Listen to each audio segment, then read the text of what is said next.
आपल्याकडे येतोच आहे भुजबळ साहेब, आपण माईक लावूयात जेणेकरून तमाम महाराष्ट्र यावेळेला तुमचं विजन जे आहे ते आपल्या महाराष्ट्रातल्या सर्व जनतेसमोर आपण मांडणार आहोत.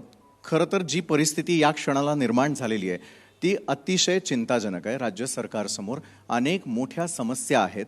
एका बाजूला जी अतिवृष्टी सुरू आहे, या अतिवृष्टीच्या माध्यमातून शेतकऱ्यांचं होणारं अतोनात नुकसान आणि या नुकसानीची भरपाई नेमकी सरकार करण्यासाठी कशा प्रकारे कटिबद्ध आहे हे मला आपल्याकडून जाणून घ्यायचं. नमस्कार. नमस्कार. लोकशाही उत्तर महाराष्ट्र संवाद 2025 आज हा कार्यक्रम आहे. खरं म्हणजे मी पुरेसा वेळ आपल्याला देण्याचं ठरवलं होतं, परंतु मी येवला, लासलगाव, निफाड ह्या भागात जाऊन आल्यानंतर पुन्हा एकदा रात्री प्रचंड पाऊस त्या भागामध्ये किंबहुना संपूर्ण नाशिक जिल्ह्यामध्ये धो पाऊस सुरू आहे. हो, सर्वच नद्यांना पूर आलेले आहेत जवळपास, आणि प्रचंड पाणी जे आहे वेगवेगळ्या धरणातून सोडण्यात आलेलं आहे. मग ते कालव्यातून सोडलं आहे, ते नदी ओहोळ जे काय आहे तिथून ते सोडावं लागतं आहे. आणि जेवढं ते पाणी जात आहे तेवढं जे आहे मग आपला रस्ता सोडून ते गावामध्ये जात आहे, बरोबर, घरात जात आहे.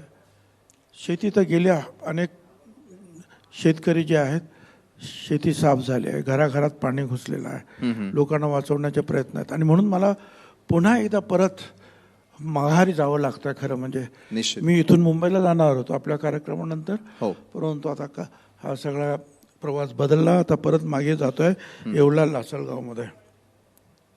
कारण तिथे मी तुम्हाला सांगितल्याप्रमाणे प्रचंड पावसाने लोकांची हानी होते आहे. बरोबर आहे. आपण अतिशय संवेदनशील अशा प्रकारचे मंत्री आहात. उत्तर महाराष्ट्राचा जर आपण लेखाजोखा मांडायचं म्हटलं तर उत्तर महाराष्ट्र सध्या कुठल्या घडीला आहे? जसं तुम्ही चिंता व्यक्त केली की आपल्या दौऱ्यात बदल करून तुम्ही थेट शेतकऱ्यांपर्यंत पोहोचणार आहात. आपल्या मतदारसंघासह महाराष्ट्राची आपल्याला चिंता आहे. सरकार किती कटिबद्ध आहे आणि कशा प्रकारे तातडीच्या मदतीसाठी तुम्ही देखील प्रयत्न करणार आहात सरकारकडे? असं आहे ना की विकास हा सगळ्यात खरं म्हणजे मध्यबिंदू असतो कुठल्याही सरकारचा, निश्चित, यंत्रणेचा. हा विकास तर करायचा आहे, परंतु पहिल्यांदा जे आहे ते शेतकऱ्याला वाचवलं पाहिजे. बरोबर. कारण तो शेतकरी जगला तर तुम्ही आम्ही जगणार आहोत आणि तो विकास करू शकणार आहोत, विकास पाहू शकणार आहोत. खरं. आता तेच जर नसेल तर आपण पुढे जाऊन काय करणार आहोत? त्यामुळे तूर्त तरी मला असं वाटतं की आम्हा सगळ्यांचं लक्ष जे आहे हो, या तमाम महाराष्ट्रातील शेतकऱ्यांना आपण कशी मदत करू शकतो, कसं त्यांना धीर देऊ शकतो, कसं त्यांना पुन्हा एकदा आयुष्यामध्ये उभं करू शकतो, याच्यावरच आम्हा सगळ्यांचं लक्ष केंद्रित आहे.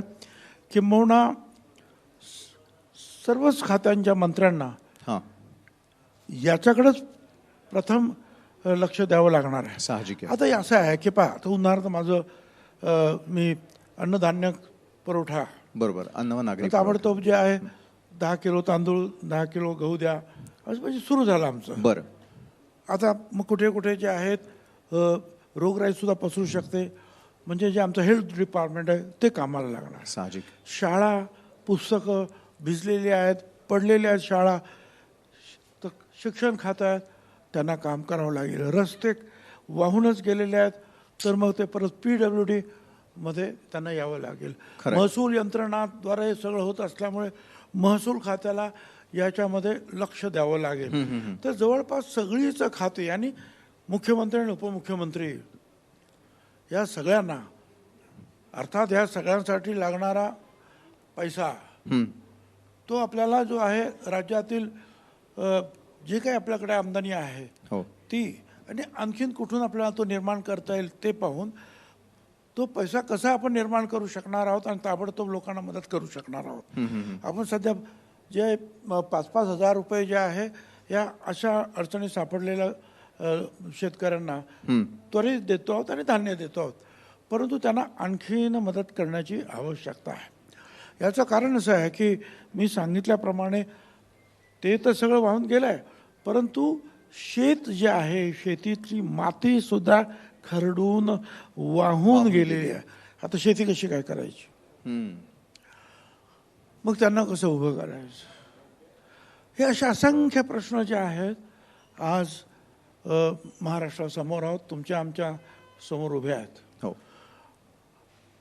आणि म्हणूनच तुमचे सुद्धा जे आहेत आणि बाकीच्या चॅनलचे सुद्धा अर्थात सगळे शेकडो पत्रकार, हजारो जे प्रतिनिधी. आहेत रिपोर्टर्स जे आहेत ह्या गावागावातून जे आहेत या सगळ्या गोष्टी लोकांपर्यंत पोहोचवतात. पोहोचवतायत.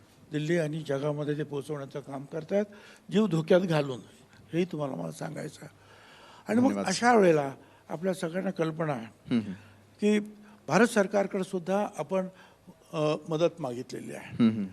पत्र सुद्धा दिलं आणि त्यानंतर स्वतः मुख्यमंत्री सुद्धा जाऊन प्रधानमंत्र्यांना भेटलेले आहेत. हो. आणि त्या 2 दिवसामध्ये साधारणपणे ह्या सगळ्यांचं जे आहे किती नुकसान झालेलं आहे, किती शेती, किती लोक बाधित आहेत आणि किती त्यांना पैसा लागणार आहे, हे सगळं आपल्याला कागदावर द्यावं लागतं. आता हे खरं आहे 2 दिवसात द्यायचं. अहो प्रश्न असा आहे की ते काम सुरू करायला लागल्यानंतर जिथे नाही तिथे सुद्धा पावसाचं थैमान सुरू झालं. थैमान सुरूच आहे. पर जे काय द्यायचं ते एकदाच द्यावं लागेल आपल्याला, परत परत काय भारत सरकारला देता येणार नाही. नक्की. ही सगळी अडचण आहे. त्याच्यामुळं आमचे जे आहेत महसूलचे जे सगळे कलेक्टर्स असतील, तहसीलदार असतील, प्रांत असतील, खालचे ग्रामसेवक सगळे काही जे आहेत आणि आमचे कार्यकर्ते सगळे, सर्व पक्षाचे कार्यकर्ते हे त्या कामामध्ये गुंतलेले आहेत. पंचनामे सुरू आहेत आणि मग हे सगळं जेव्हा एकत्रीकरण होईल त्यावेळेला एकत्रित तो आकडा हा आपल्याला त्यांच्यासमोर भारत सरकारसमोर ठेवावा लागेल. लागेल. आणि